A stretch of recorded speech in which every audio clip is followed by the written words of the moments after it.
Shtëpia e Big Brother Kosova u trondit nga një debat i ashpër dhe i pakontrolluar mes Fjollës dhe Labinotit, një përplasje që kaloi kufit e një debati normal dhe u shndërrua në një shkëmbim fjalësh teje të rënda, duke lënë pas tension dhe heshtje të frikshme mes banorëve. Gjithçka nisi nga një diskutim i thjeshtë, por tonet u ngritën shpejt.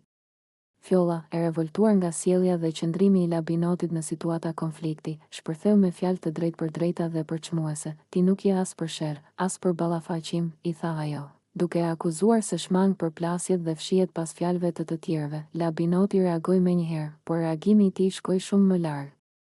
Në vend që të debatonte mbi situatën, ai kaloi në sulme personale, duke përdorur një gjuhë fyese dhe denigruese ndaj Fjollës, duke vënë në dyshim dinjitetin dhe vlerën e saj si grua, një deklaratë që tronditi jo vetëm Fjollën, por edhe banorët përreth. Fjalët e tij u konsideruan nga shumë kush si të papranueshme dhe degraduese. Fjolla mbeti për disa sekonda pa fjalë.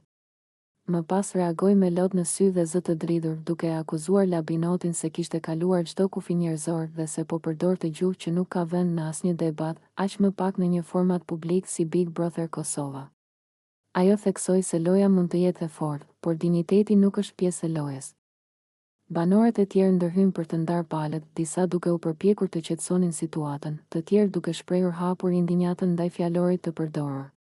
Atmosfera u bë e rëndë dhe për disa minuta shtëpia u mbush me tension të pastër, ku askush nuk fliste, por të gjithë ndjenin peshën e asaj që sapo kishte ndodhur. Ky debat ndezi reagime të forta edhe jashtë shtëpisë, duke hapur një diskutim të madh mbi gjuhën e urrejtjes, respektin ndaj grave dhe kufit e debatit televiziv. Big Brother Kosova, edhe një herë, u kthye në pasqyrë të shoqërisë, ku karakteret dalin në pa jo vetëm në strategji, por edhe në mënyrën se si përballen me konfliktin.